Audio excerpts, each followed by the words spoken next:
NBC slashes roughly 7% of its newsroom and shutters its DEI teams. What that retreat really says about the legacy media. Paws Comitatus, P-A-W-S, in El Paso. A local Fox station reports a family says Border Patrol entered their home and shot their dog. Trump's refugee overhaul plan favors white Europeans, transforming who America welcomes. A swastika flag found inside a Republican congressman's office as Vice President JD Vance defends racism as pearl clutching.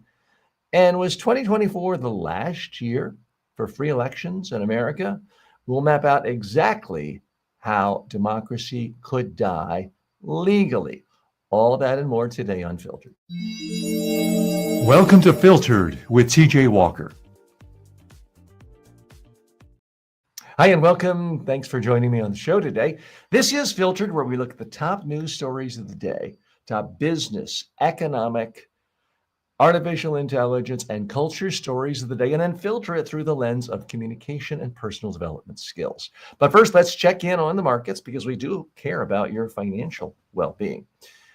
S&P 500 closed yesterday at 6,671.06. That's up 0.4%. The NASDAQ Composite closed 22,670.08. That's up 0.65%. Important to remember, long-term, always think long-term, S&P 500 has gone up on average for the last 25 years, 7.47% per year. The NASDAQ 100 has gone up 9.73% per year on average for the last quarter of a century. So please think long-term.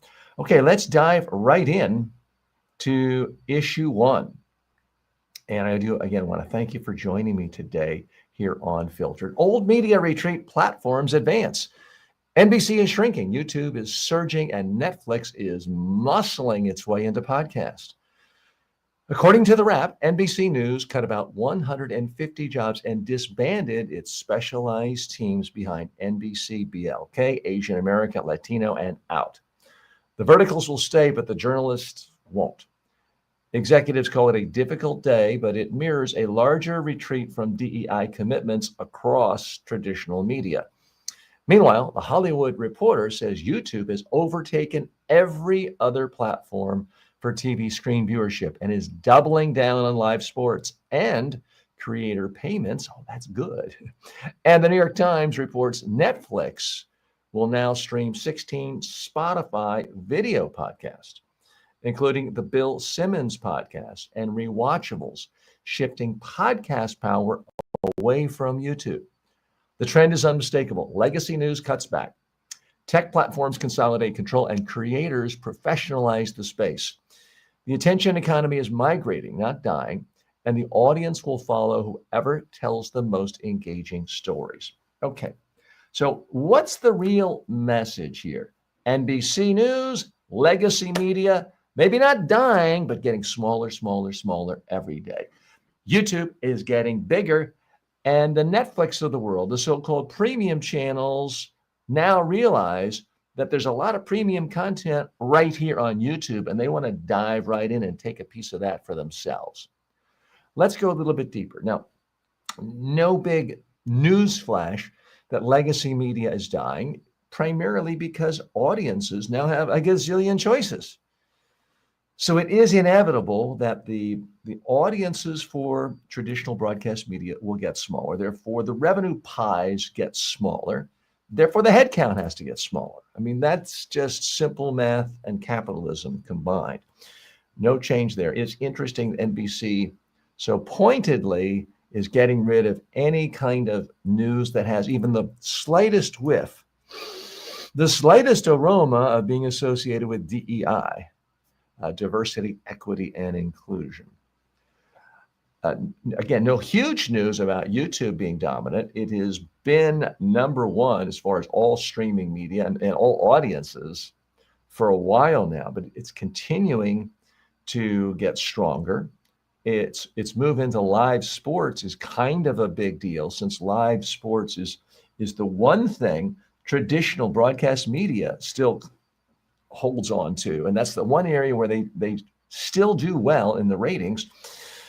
And YouTube says, well, we want a piece of that too. I was intrigued by reports that Netflix is now doing deals with Spotify to take their most popular video podcast. It does bring up the question of, like, what is a podcast? What is a TV show? What is a movie? At some point, all of these terms become utterly meaningless, and it's simply, are you telling a story that is just text, meaning a book? Are you telling a story that's just audio, meaning an audio book or a radio show? Or are you using video to tell your story? If so, the one thing we're seeing consumers say loud and clear around the world, we don't care whether it has the stamp of approval of a big network executive from a TV broadcast network or a cable network, or some honcho at Netflix, or even Jeff Bezos himself for Amazon Prime. Audience are saying, we don't care. We want to watch what we want to watch. And Netflix, to its credit, is realizing, hey, maybe we don't have a monopoly of good ideas. Maybe the old TV networks, the old production facilities don't have a monopoly. Let's get that Bill Simmons podcast. That's what they're doing. And he is an extraordinarily popular podcaster and influential in the whole podcast space. Now you're going to be able to see his show on Netflix. If I were Netflix, well, if I were an NBC News executive, I would be polishing my resume every day, or a reporter in any legacy media. I would be spending about 8 hours a day on LinkedIn looking for new jobs, or starting my own media company. But even Netflix, I mean, Netflix has been an extraordinary success story. They are worth just a tremendous amount of money, barreling on towards $1 trillion, and their audiences are big. Subscriber growth is great. It's always nice to have people value your content to the point where people are paying monthly fees. Now, YouTube has some of that, but nothing like Netflix. But I'd still be very nervous about YouTube if I were Netflix, and podcast in general, because at some point, Netflix is a middleman. And there was certainly a lot of talk over the last 25 years about how the internet will cause all this disintermediation and allow creators to deal directly with their viewers, their consumers, their customers. Yeah, it's happened in a lot of ways. Certainly local stationery stores have gone out of business, and local bookstores have gone out of business, but they're become new intermediaries, which is what Amazon is. And it's what Netflix is. But at some point, if these creators, and some of them are quite savvy business people like Mr. Beast, if they create their own apps, their own ecosystem, their own connection with viewers, through email or anything else, through push notification, not only are they not going to need NBC, not only are they not going to need Netflix, but they might not even need YouTube. So none of these big media companies can really afford the luxury of being complacent, because change is happening faster and faster across the media landscape. And the only thing that seems to be consistent is, if you are a creator and you're so good that people want to watch you, listen to you, consume your content, especially if you have millions of people who want that, you got the power, and money will flow to you. That's the only thing I see that is remarkably consistent. Everything else is kind of in a state of flux. More in a moment. Next story, a big, big story. You're not going to want to miss this. Filtered is brought to you by the following. Get the deeper takes I don't post anywhere else. Subscribe now at substack.com/@TJWalkerSuccess and stay in the loop. For years, people have asked how they could get one-on-one coaching from me inexpensively. Well, now you can, anytime, anywhere, with the TJ Walker AI clone. It's like having me in your pocket, ready to help you prep for a speech, polish a pitch or calm your nerves before a big meeting. You talk to it. It responds like I would, based on my real-world coaching of thousands of leaders and communicators. Check it out at tjwalker.ai. It's not just smart, it's personal. Want to support the show? Skip the ads and buy me a coffee. That's buymeacoffee.com/tjwalker.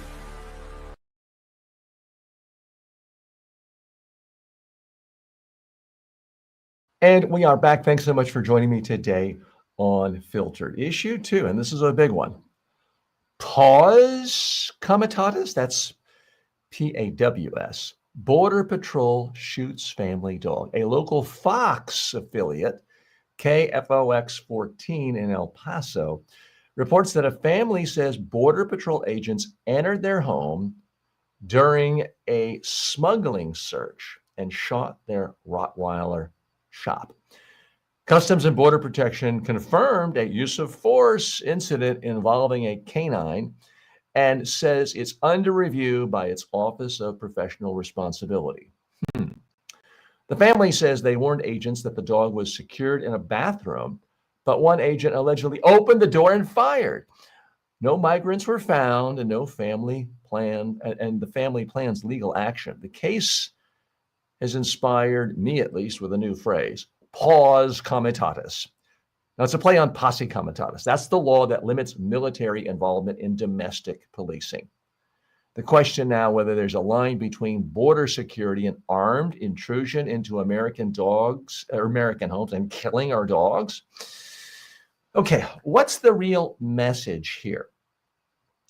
Not only does this administration not respect Paws Comitatus, the idea that the military shouldn't be used to attack American citizens, but now we have a situation of Paws Comitatus not being respected. There was a default assumption in Americans that the American military would not come and shoot your dog. Well, that assumption is no longer valid because this dog has been alleged to have been shot and killed by the Trump administration. And that is too far. Let's dig a little bit deeper here. Now, yeah, am I trying to be a little cute on a sad situation? Paws Comitatus, a play on the spin on the phrase Paws Comitatus, which, if you follow recent news reports, neither Trump nor Kristi Noem actually know what it means. They think it's a person, or they think it's the opposite of what it means. But it is a bedrock principle in America that you're not going to have the American military coming after you and attacking you if you're an American citizen on American soil. And now it's attacking dogs. Now, say what you will about Americans. They might not care about foreigners, immigrants, people who practice different languages, eat different foods, worship different ways. But wow, do we care about dogs? I think this is a scandal that may be something that starts to get some traction in the way that Jimmy Kimmel really got traction. A lot of people are like, okay, you can take away our rights, you can take away our health care, you can ignore all sorts of superior court decisions and judicial decisions. You can ignore Congress. You can destroy the separation of church and state and separation of power. We don't really care about all that, but no, telling us we can't watch our favorite comedian or a comedian we like, that was a bridge too far for many people. I am predicting and hoping that killing this dog here, whose name I believe is Chop, is that bridge too far. And that we do, in fact, need a new constitutional concept, guiding principle of our country of Paws Comitatus. Yes, the federal government cannot come to your home, knock down doors, and shoot and kill your dog. I'd like to see someone really rebut that, but we'll see. SS writes in and says, ugly scene. Do you think the officer will be punished? No, I do not think the officer will be punished. If it's one thing we've seen from this administration is Any act of brutality, of ugliness, of viciousness is never punished. It is rewarded. I would predict that the officer who did this is going to get some sort of promotion, some sort of pay raise. But I'll let you know when I find out. SS also writes in, there was a situation where one of the ICE officers pushed the wife of someone who had been caught by ICE, and the officer only received little punishment, just 2 days of not working and back the third day. Again, that was probably a paid vacation, is how they spun that. So, folks, this is a big, big deal. And when Trump is busy saying, I want to take over Greenland and the Panama Canal and create a luxury resort in Gaza, real issues like this, real trampling of rights, it just gets lost. There's so much going on. There's so much nonsense. There's so much sort of BS thrown against the wall to see what sticks, to distract. Anything to distract from the Epstein files, I think, is seen as a good day by the White House. Who knows? They may say, hey, people are talking about Epstein again. Why don't we round up a bunch of dogs and do you know what? It would not surprise me in any way if that is where we are headed. But try this phrase on. Now, I hate to sound like the girl on that old high school movie trying to make fetch a thing, but I do think Paws Comitatus could become a thing. SS says it feels they want to forcefully change the culture. Well, there's no doubt this administration is trying to change the culture. You could argue every administration wants to change the culture at some level to fulfill some vision of what they think would make the world better.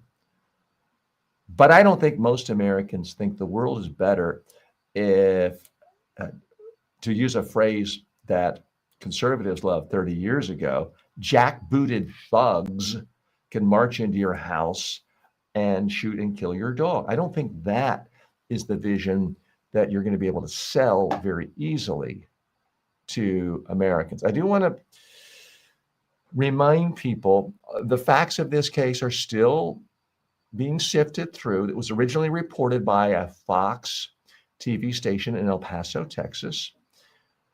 The federal government is confirming that there was a use of force. That may be a euphemism for, yeah, we shot the dog and killed it because we could. And no migrants were found, no illegal aliens were found, no drugs were found inside the house. It was just Americans in their own home, or I guess most of them were out of the home. Government officials walked in, shot and killed the dog. That's all that has been reported so far. As more comes out on this case, I will be happy to bring that to your attention right away. But keep in mind, folks, you might not care if somebody who has a religion different from yours is punished. You might not care if somebody who has skin color different from yours gets fired because they don't have nice Pete Hegseth glowy, dewy white skin and hair. You might not care about that, but when they come for your own dog, I think you're going to care, and rightfully so. Hey, if you're enjoying this kind of take and want to hear more stories filtered through the lens of communication, make sure you're following the show, whether you're watching or listening. New episodes drop every single day. And if there's a little notification option where you are now, go ahead and turn it on. It helps you stay in the loop. Issue 3, white refugee preference plan sparks outrage. According to the New York Times, the Trump administration is weighing a sweeping overhaul of the U.S. refugee system that would favor white Europeans and English speakers, particularly white South Africans, while slashing the total number of refugees to just 7,500 next year. Documents show the proposals would prioritize applicants who can assimilate and those opposed to mass migration, including far-right European groups. Critics call it racial engineering disguised as immigration policy. Barbara Strack, former chief of refugee affairs says it exposes, quote, a belief that true Americans are white and Christian, end quote. Officials defending the proposal say they, quote, align with the president's objectives. Well, that seems pretty clear. It's a policy that rewrites who counts as deserving and who gets left behind. Okay, what's the real message here by the president's policy of saying we want to give priority to white English speaking people, especially if they don't like immigrants? Here's the message.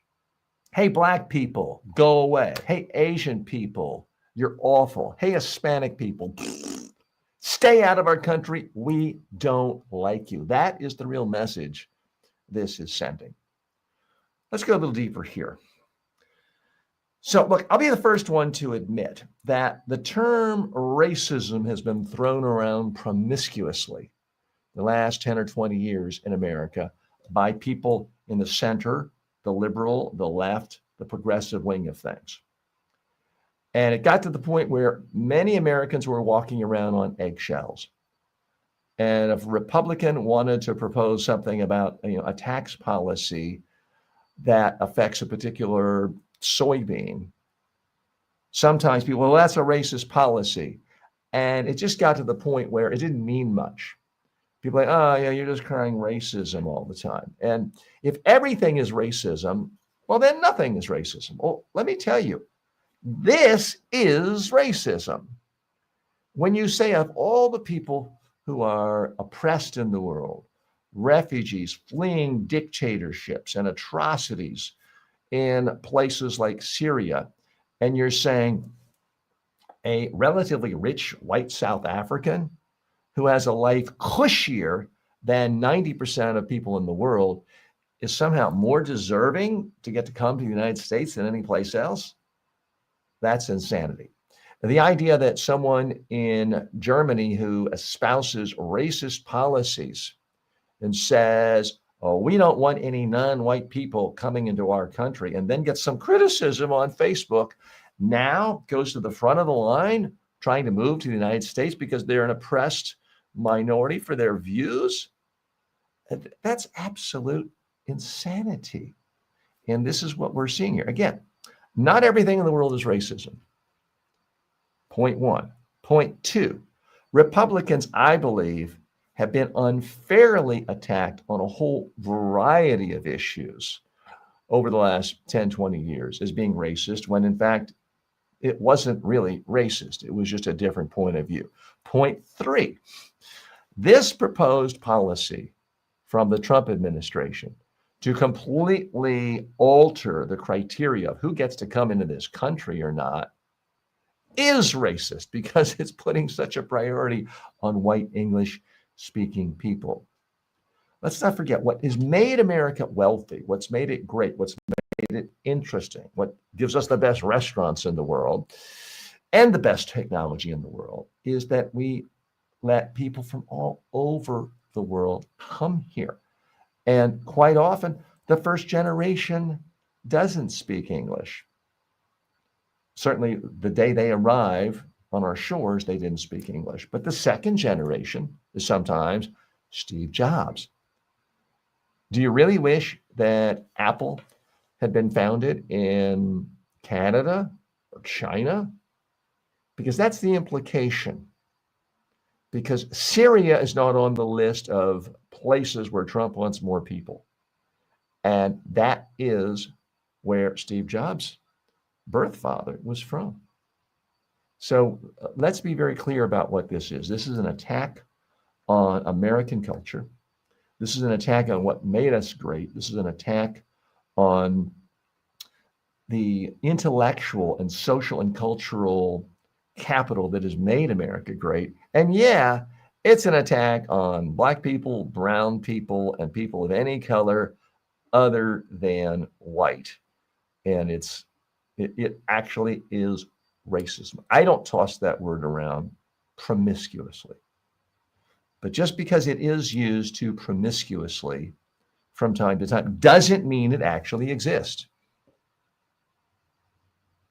You know, someone who says there's a hurricane coming every week and is wrong 51 weeks a year doesn't make them wrong that 52nd week of the year when they say there's a hurricane coming and an actual hurricane comes.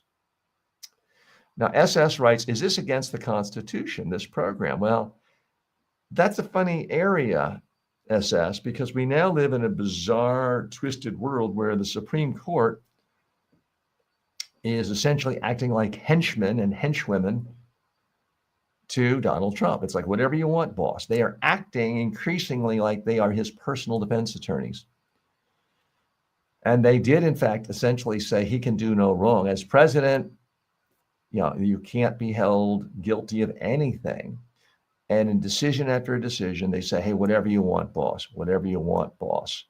Certainly, you can make a case that in normal times where people have any respect for the traditions and the laws and the Constitution of this country, this would not be permissible. But again, in normal times, you don't indict the former FBI director for doing his job. So we don't actually live in normal times, unfortunately. More about that in our final segment today. SS says, I read somewhere that within a couple of generations, the minority person ends up assimilating into American culture, and eventually they share the same values and oftentimes marry white people. Well, that is true. It's certainly true in general, and it ends up being true for me in particular. And so SS does write one thing, and then the child ends up being white. Well, that's not quite as clear cut. The whole concept of color and race is fraught with controversy.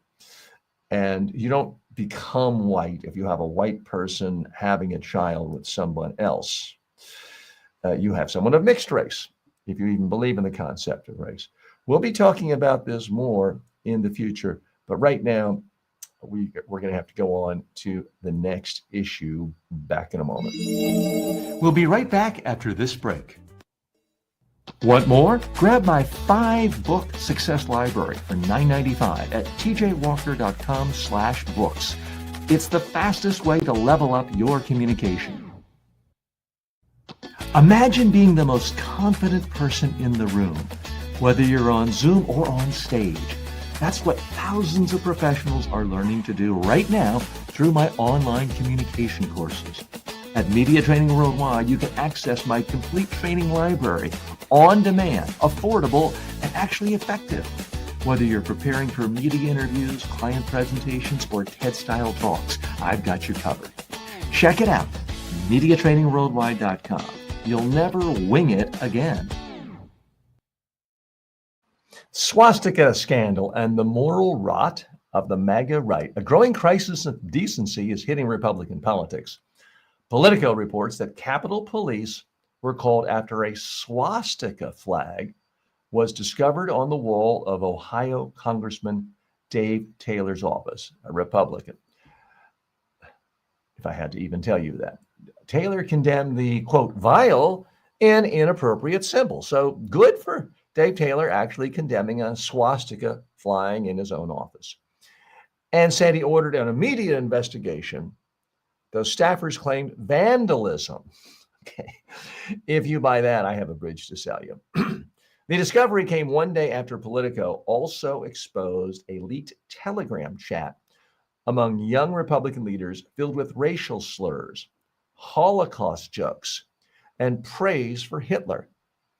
Vice President JD Vance dismissed the outrage as pearl clutching, calling it a college group chat. Yeah, everyone in college sits around talking about how great Hitler was and how it'd be fun to gas people to death and how much they love Hitler. Yeah, that happens in all colleges, right, JD? As Mediaite columnist Colby Hall wrote, decency is weakness and principle is a con. That seems to be the attitude there. When shame becomes partisanship, moral collapse becomes policy. Okay, what's the real message here? The message is the Republicans have a big, big problem.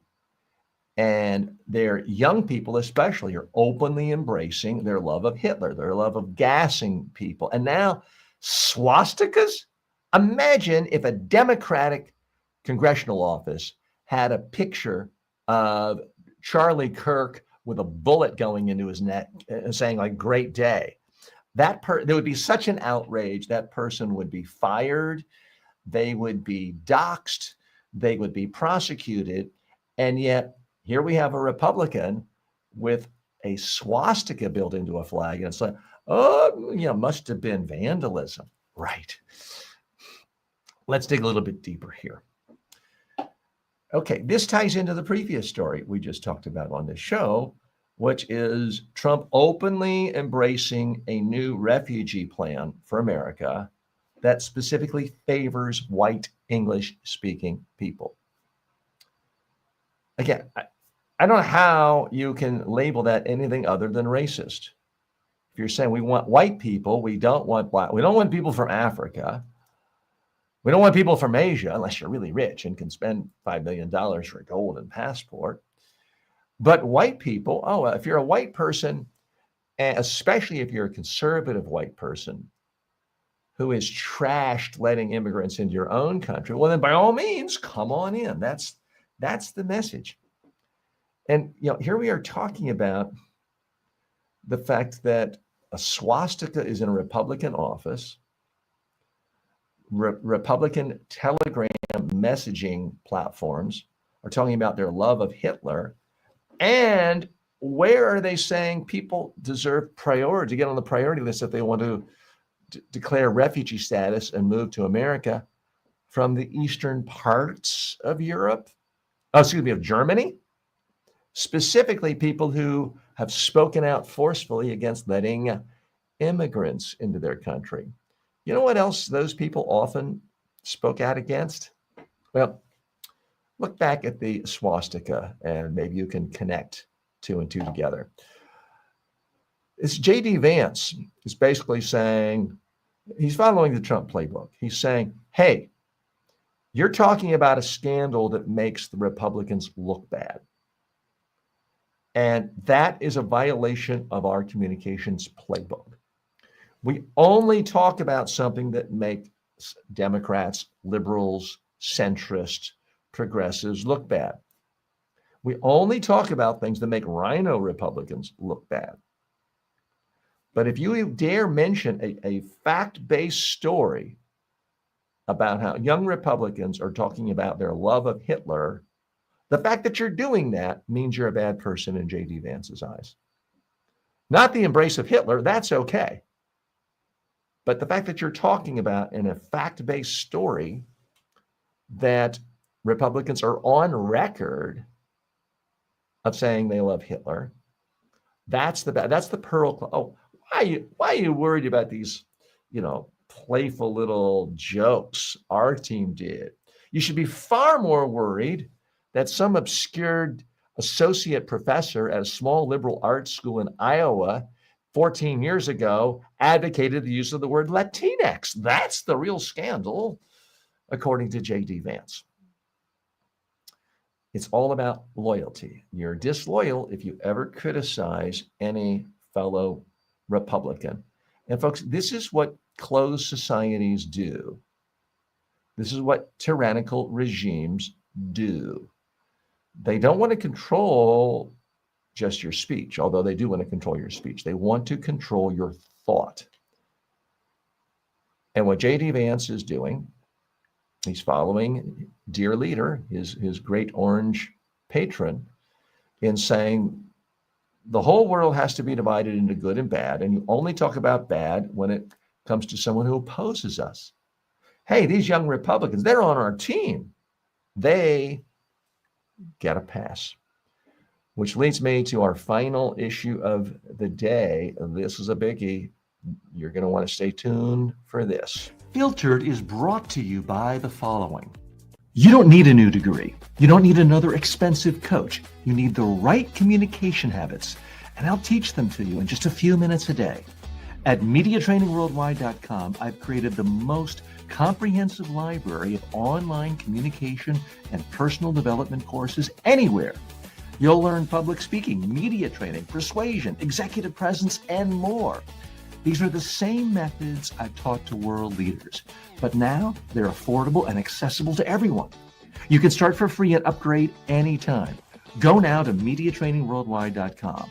Confidence isn't a personality trait, it's a skill and it's trainable.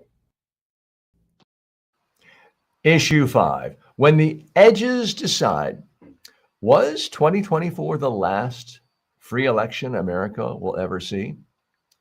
Was 2024 the last year Americans will be able to vote freely?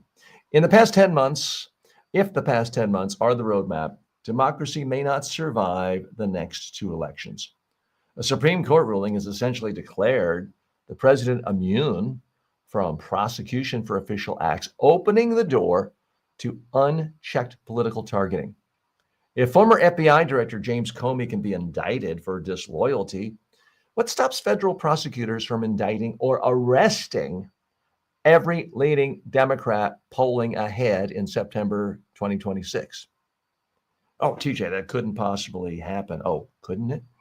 If federal agents can shoot a Chicago minister in the head with a pepper ball for praying during a protest, why couldn't Get Out the Vote volunteers in swing precincts face the same law and order tactics on election day? If the Supreme Court refuses to limit presidential power, why couldn't a president ignore term limits or reject unfavorable vote counts, claiming divine or constitutional authority? Because America is evenly divided, mass fraud isn't required. You just have to adjust a few things, a few precincts, a few states, a few little areas. Just a few arrests, a few ballots thrown out here, a few intimidated officials there, and the outcome can tilt permanently. Democracy doesn't end with a coup necessarily. It ends by paperwork, precedent, and fear. Okay, what's the bottom line here? What's the real message? Democrats and most people in the media are deluding themselves, saying, well, it's all going to be okay after 2026 when the Democrats retake the House. Wake up, people. This administration is going to use brute power, brute force to tilt the election. Oh, we'll still have elections. But if you simply use the power of the Justice Department to indict, arrest, or attack any close running Democrat in the polls, guess who's going to win? If you send goons to swing precincts and Democratic precincts to intimidate or perhaps shoot bullets, rubber bullets and smoke bullets into people's heads, that's going to scare people away. They're not going to risk their lives necessarily to cast a vote. That could easily be enough to give MAGA all the votes it needs for 2026, 2028, and beyond. Let's dig a little bit deeper here. This is one area where I guess I'm out of the mainstream when it comes to what a lot of people in the media are saying, centrist political observers, and certainly I'm out of the mainstream with what Democrats are saying these days. They continue to delude themselves into thinking, well, this is the natural ebb and flow of politics. And okay, Reagan followed Carter and Clinton followed Bush. And then you have Obama. It's just natural. No, we are in extreme times. We are much more like a situation where Ferdinand Marcos took over and imposed a dictatorship in Philippines.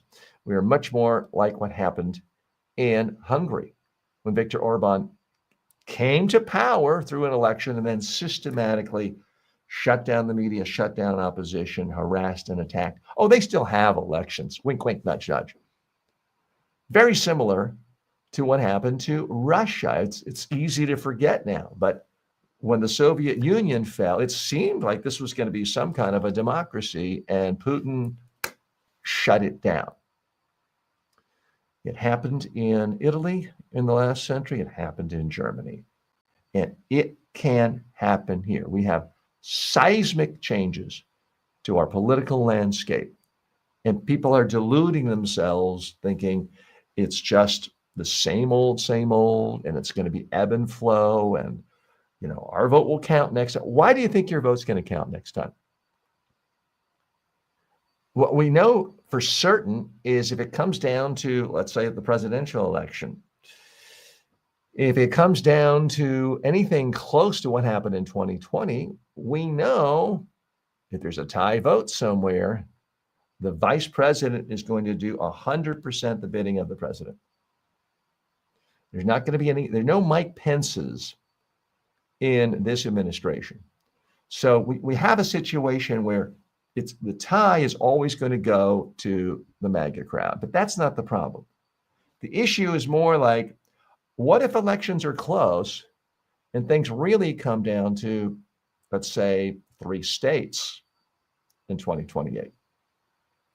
There's nothing you can do to convince me that this government isn't going to use its thumb to tilt the scales through direct intimidation for no other reason, just sicking the IRS. If you say every single person associated with this political campaign that appears to be winning in a swing district is going to be audited and they have to show up with all their taxes 3 weeks before the election day, that alone could be enough to distract people, to sap their resources, their energy. And that's a minor thing. We're not even talking about other extreme things like these gas bullets being shot in the heads of protesters. And let's define protest here. We're seeing every single day. Mike Johnson just did it yesterday, essentially saying anyone who shows up for No King's Day, anyone who is critical of the administration is essentially a part of a terrorist organization. I've said this before, I'll say it again. I don't think we're that far away from the Democratic Party itself being officially branded a terrorist organization. Now, if that happens, obviously, it's going to be extremely easy for the Republicans to win every race. If you have to outlaw the Democratic Party, I don't see the Green Party or the Libertarian Party really, swooping in and taking over. But let's be clear, it doesn't take anything that extreme. It just takes fiddling with the margins. In 2020, Trump famously demanded that the Secretary of State in Georgia find him another 11,000 votes. Well, what if he just needs to have 50 or 60 local officials counting the votes in key cities, in key swing states in 2026, finding votes for him? Because we now have a mentality that says anyone who supports someone who's not Trump must be an illegal alien, must be a foreigner, must be a migrant, must be a terrorist. Therefore, if they did take the time to vote, just throw it away. That mentality is infecting election offices around this country, and they're going to take orders from above. And I do not mean some heavenly figure. I mean their dear leader, the great orange one. So that's why I think it's even more important to show up at mass protests, these No King Days protests, other protests, because history shows when a right-wing authoritarian dictator takes over, they can control the judiciary, they can control the media, they can take over major corporations, they can control a lot. The one thing they can't control is if there is mass protest in the streets. That's eventually what toppled Marcos, and it's toppled a lot of other dictators. So, folks, get ready. Get your gas mask ready. Again, I'm not advocating anyone who is opposed to this administration use force. What I'm saying is get ready. Force is going to be used against you. And if you want your country back to anything close to what it looked like even a year ago, or under the Reagan administration, the Bush administration, you're going to have to fight for it. This idea of sitting back and saying, oh, well, can you see what he did today? It's not going to cut it, folks. He's counting on you doing that. He's saying, I'm going to do 20 or 30 crazy bat excrement, crazy things every day. 15 of them, I'm just doing it to own the libs and get them angry. Another 5, maybe I'll try, but another 10 of those, yeah, I'll do them, and I'll chip away at constitutional guardrails until I run everything. And then it's going to be too late. MSNBC will be given orders to read press releases from the White House and make Stephen Miller their head of news. We're headed to a situation where something like that is not going to be some dystopian nightmare cooked up by a Hollywood writer. It's going to be our own reality. SS says, could this be a bit fear-mongering? Yeah, I'm actually fearful. I'm fearful for our country. I'm fearful for the world. And sometimes you can fear-monger and it's not based on reality. You're just trying to get attention. And it's hyperbole. I don't think anyone can actually even use hyperbole anymore to describe what this administration is doing. Solomon says, paperwork tyranny, that's how democracy, it could be. Because you do have to give credit to Trump for one thing. His first term, when he came in, basically he was shocked and surprised. He basically told me, I had no idea I was going to win. I thought I could say, hey, I ran well against Hillary. I'd be more famous than ever, and I get more endorsement deals than ever. He basically had no clue that he was going to win. And so he just hired traditional Republicans to work for him who believed in cute little things called the Constitution. Well, he was ready this time. I mean, that 4 years off really gave him time to assemble a team and figure out how can we systematically dismantle democracy and impose a hegemonic, tyrannical dictatorship where we can rule forever. And they've been implementing it with extraordinary efficiency. Have to give them credit for that, if nothing else. I'm TJ Walker. We will be back in a moment with some grab bag issues. We'll be right back after this break. Want to advertise here? You better be legit. No crypto, no junk food, no supplements. Go to tjwalker.com/advertise. Most people can't afford a full-time coach. And even if you could, good luck finding one who's available when you need them. That's why I created the TJ Walker AI clone. It's built on my 40-plus years of real-world coaching and training. You get my exact advice, style, and frameworks instantly.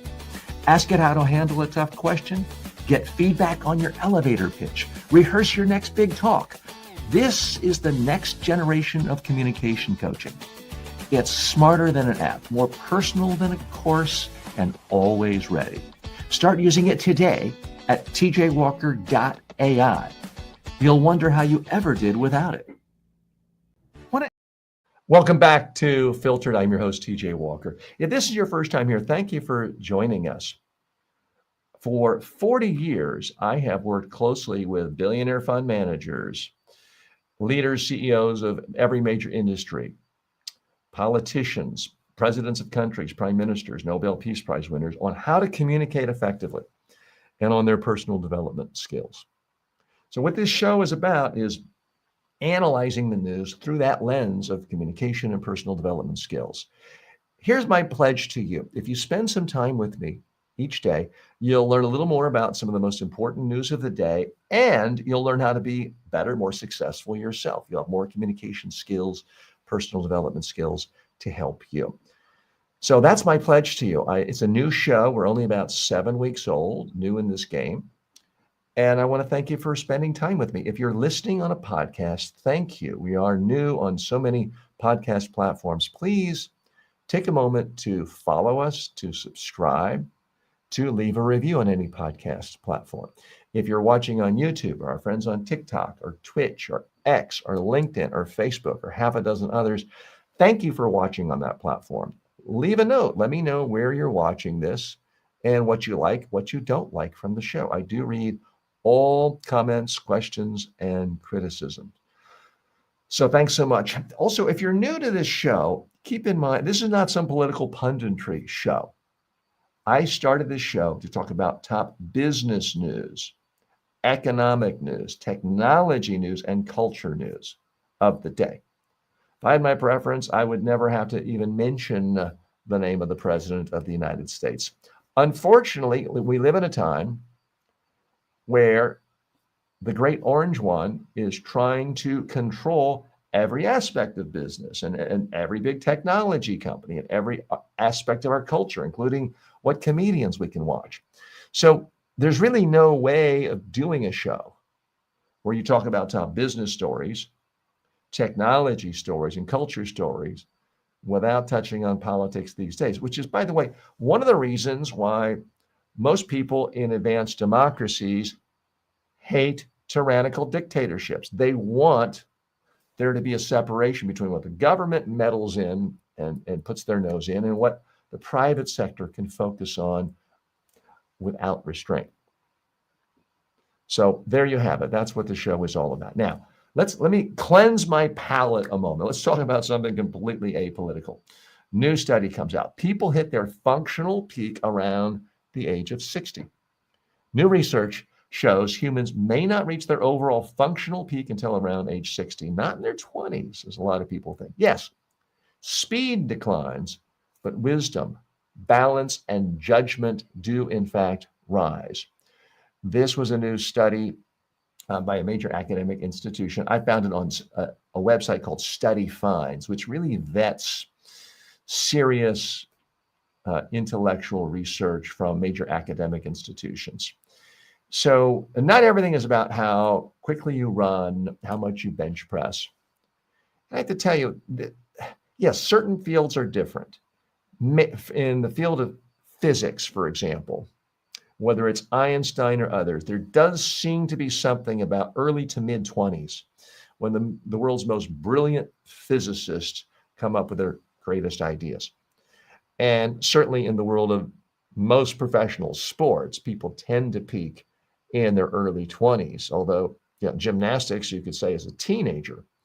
But when it comes to your ability to function, to think, executive function skills, this new research says the peak is 60. Now, that obviously makes me feel good since I'm only a couple of years away from 60 in the wrong direction. But I can tell you, in my own career, when it came to the number of people I could have an impact on, my status in my profession as a communications coach and expert and trainer and speaker, in terms of my own income, I was higher at 60 than I was at any other age up until that point. So it doesn't mean it's true for everyone. Anecdote is always still anecdote. But I do think that this is important to realize. It's too easy to say, gosh, I'm 41 and all these kids are talking about AI this, AI that. I'm lost at the office. No, you don't get an out. You don't get to say you're too old. If your brain still works and your body works, maybe not at the same athletic level, but you're able to walk, think, chew, take care of yourself, your best years could be ahead. So I wanted to spotlight this issue for a couple of reasons, because if you are 60 or above, realize these could be your best years ever. If you're 20 and you're 25, 30, think you're a hot shot, realize you need to prepare for the day of 60. You need to continue getting better and better and better because your best days are ahead. If you are middle-aged, and I'll say, 45, because not that many people live beyond 90, and that's the middle. If you're 45 and feeling like you're already old, you're a little behind, your best days are behind, you stop it and realize that that's just you telling yourself that. It may be that the advertisers on Instagram, and we're happy to have our Instagram viewers today, or the advertising on certain sports shows you like, show young, beautiful people where everyone's 25 and ripped.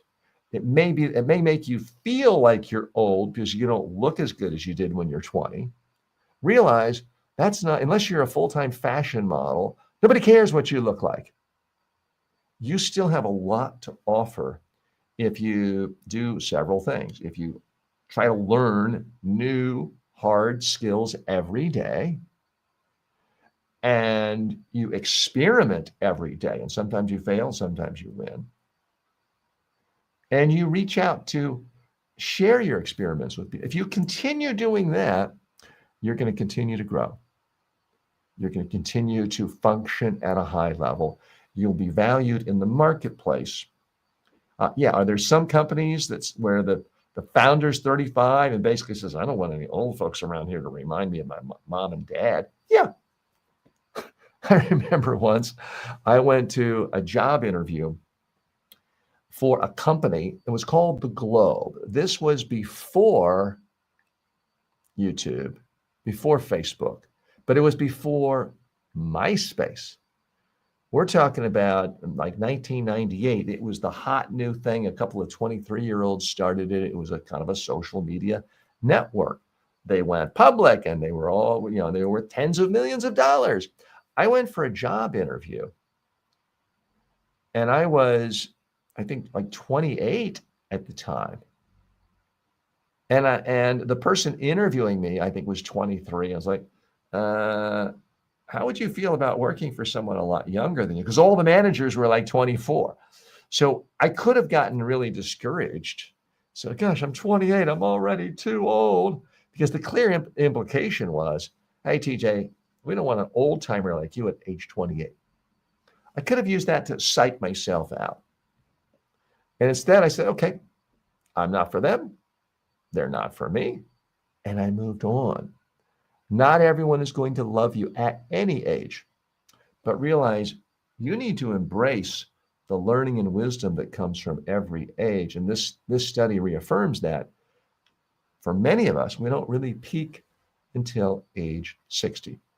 Next grab bag issue, Pentagon press walkout. Dozens of reporters walked out of the Pentagon rather than accept new restrictions that require pre-approval of all reporting.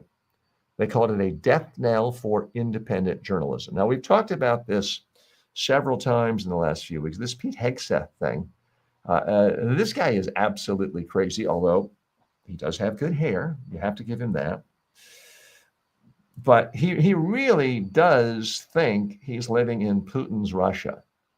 He really does think that he is living under Fidel Marcos's regime in the Philippines, or Perón's regime last century, where the government gets to tell reporters what they can write and don't write.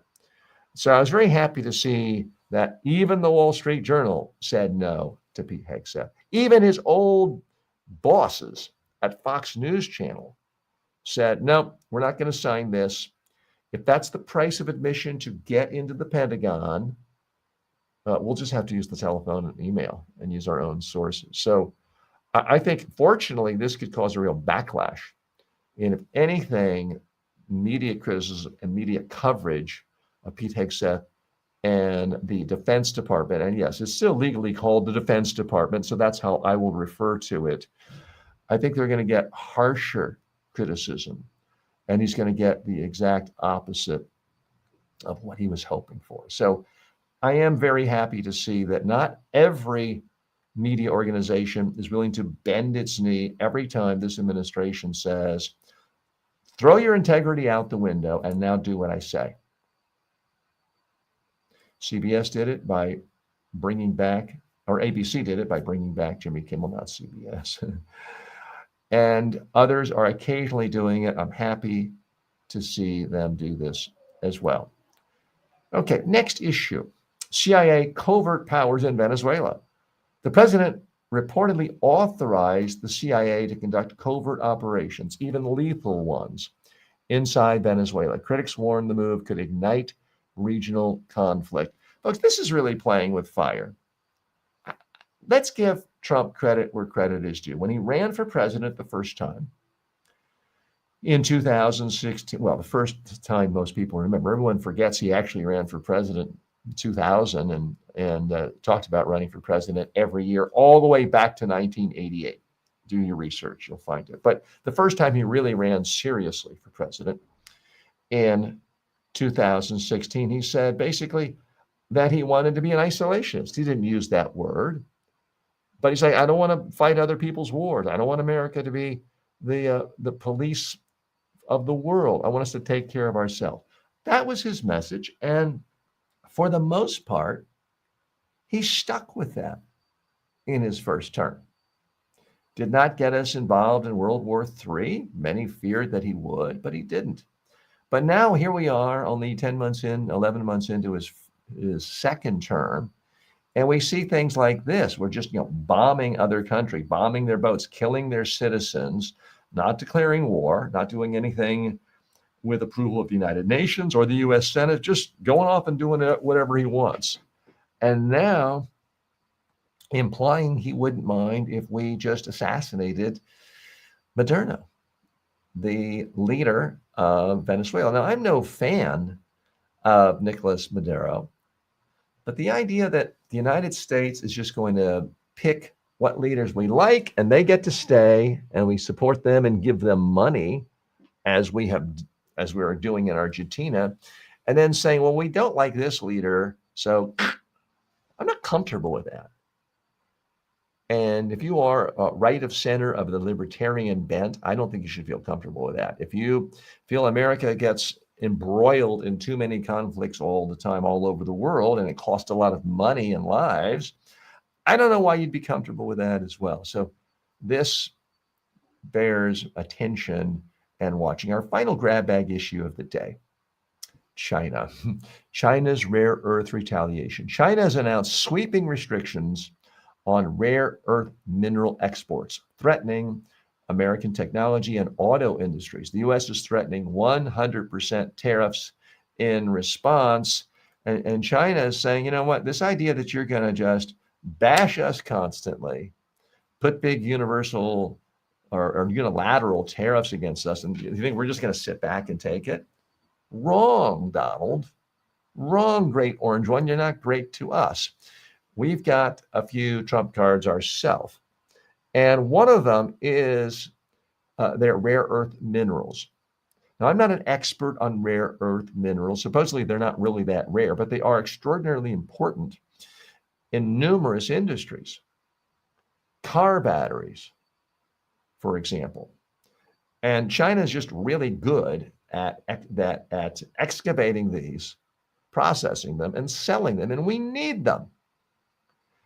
And if all of a sudden we can't buy Chinese rare earth minerals, and if we can't buy them from any other company in the world in other countries because China puts a restriction on them, it's going to cause a whole heap of trouble for the United States economy and specific industries.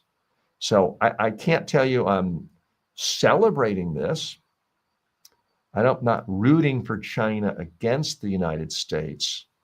But at some point, if you find out your own child is bullying the other kids on the playground, and finally, one of the other kids punches, and I'm not advocating violence, folks, I'm speaking metaphorically, one of the other kids, after your own kid has extorted the other kid's lunch money every day for a month, all the kids on the playground, if some kid stands up and punches your kid in the stomach, doesn't cause any real damage, but is humiliating and painful, and that's what stops your son from becoming a bully the rest of his life,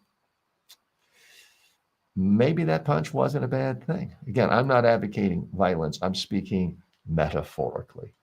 I'm TJ Walker. This is Filtered. I want to thank you for spending time with me today. I'm here with you every single day. If you missed any part of this show, it's all available on demand, too, on basically every social media platform and every podcast. See you tomorrow. Thanks for watching.